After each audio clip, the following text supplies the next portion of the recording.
2 بیٹے تھے، ان میں سے جو چھوٹا تھا وہ زیادہ نیک تھا، جو بڑا تھا وہ اس کے اتنا نیک نہیں تھا۔ تو ایک اللہ تعالیٰ نے نبی اکرم صلی اللہ علیہ وآلہ وسلم کی امت پر جو ایک سب سے بڑا انعام کیا، جو سب سے بڑا ایک انعام دیا، وہ یہ ہے کہ ہماری قربانیاں قیامت والے دن ظاہر کی جائیں گی، قبول ہوں گی یا نہیں ہوں گی۔ اس وقت قربانی کر کے ایک میدان میں رکھی جاتی تھی اور آسمان سے ایک لائٹ آتی تھی، جس کی قربانی قبول ہوتی تھی اس کو وہ لائٹ چھوتی تھی۔ تو جب ان دونوں نے قربانی دی تو قربانی کر کے میدان میں رکھی تو چھوٹے کی قربانی جو ہے وہ قبول ہوئی۔ اب شیطان کو موقع ملا، اس نے بڑے سے کہا کہ دیکھیں بڑے تو تم ہو اور یہ قربانی اس کی قبول ہو گئی ہے۔ یہاں تک بھڑکایا آدم علیہ السلام کے بڑے بیٹے کو کہ اس نے چھوٹے بیٹے کے جب گریبان کو پکڑا تو چھوٹے نے کہا کہ آپ میرے سے بڑے ہیں، آپ مجھے جو بھی کریں گے میں آپ پر ہاتھ نہیں اٹھاؤں گا۔ لیکن شیطان نے اتنا بھڑکا کے رکھا کہ بڑے نے چھوٹے بھائی کو قتل کر دیا۔ جب قتل کر دیا تو شیطان اس سے پیچھے ہٹا، پھر وہ رونے لگ گیا۔ اس کو یہ سمجھ نہیں آیا، اس نے کہا میں نے اپنے بھائی کو مار دیا۔ اب اسے یہ سمجھ نہیں آ رہی تھی کہ اس کو میں کیا کروں، کہاں پہ دباؤں، کیسے اس کو میں سائیڈ پہ کروں۔ تو اللہ سبحانہ تعالیٰ قرآن پاک میں فرماتے ہیں کہ میں نے ایک کوے کو بھیجا، اس نے دوسرے کوے کو مار کر اس کے سامنے اس نے زمین کو کھود کر اس کے اندر وہ کوے کا رکھ کے اس کے اوپر مٹی ڈالی۔ تو پھر آدم علیہ السلام کے بڑے بیٹے نے کہا کہ میں تو اس کوے کے برابر بھی نہیں ہوں۔ تو پھر وہاں پر انہوں نے زمین میں گڑھا بنا کر یہ جس سے قبرستان کا سلسلہ شروع ہوا، تو اپنے چھوٹے بھائی کو اس قبر میں ڈالا اور اس پر مٹی ڈالی۔ تو میرے محترم، میرے عزیز، یہ وہ سب ہے جس مقصد کے لیے ہم یہاں آئے، ہم شیطان سے بچنے کے لیے آئے ہیں۔ ہر وقت انسان کو اللہ سے، شیطان سے بچنے کی دعا مانگنی چاہیے اور ہمت کرنے چاہیے۔ اللہ تعالیٰ نے کہا کہ جب بھی کوئی وسوسہ غلط آئے، جب بھی کوئی غلط بات ذہن میں آئے تو میں آپ لوگوں کو ایک تلوار دیتا ہوں، اور وہ تلوار کیا ہے؟ اللہ فرماتے ہیں فوراً کہو لا حول ولا قوت الا باللہ العلی العظیم۔ تو یہ وہ تلوار ہے جس سے شیطان کو مارا جاتا ہے۔ تو میرے عزیز، آج میں اسی کے ساتھ اجازت چاہتا ہوں۔ انشاءاللہ تعالیٰ جو تیسری قسط ہوگی اس میں اس سے آگے چلیں گے۔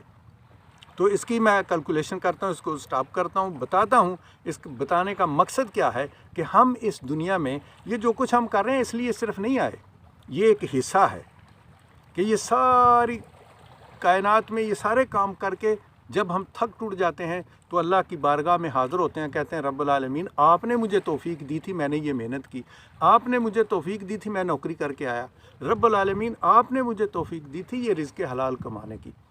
تو یہ ہے وہ سلسلہ جو اللہ تعالیٰ نے انسان کو اشرف المخلوقات شو کرنے کے لیے، اشرف المخلوقات بنانے کے لیے یہ ساری چیزیں بتائیں۔ جب انسان ان چیزوں میں سے گزرتا ہے تو پھر اللہ اپنے فرشتوں میں بیٹھ کے کہتا ہے کہ دیکھا میرا انسان جو سارا دن محنت مزدوری کر کے آ کے میرے حضور پیش ہو گیا، مجھے کہہ رہا ہے کہ یہ سب آپ کی مہربانی سے ہوا ہے، ادروائز میں تو اس قابل نہیں تھا۔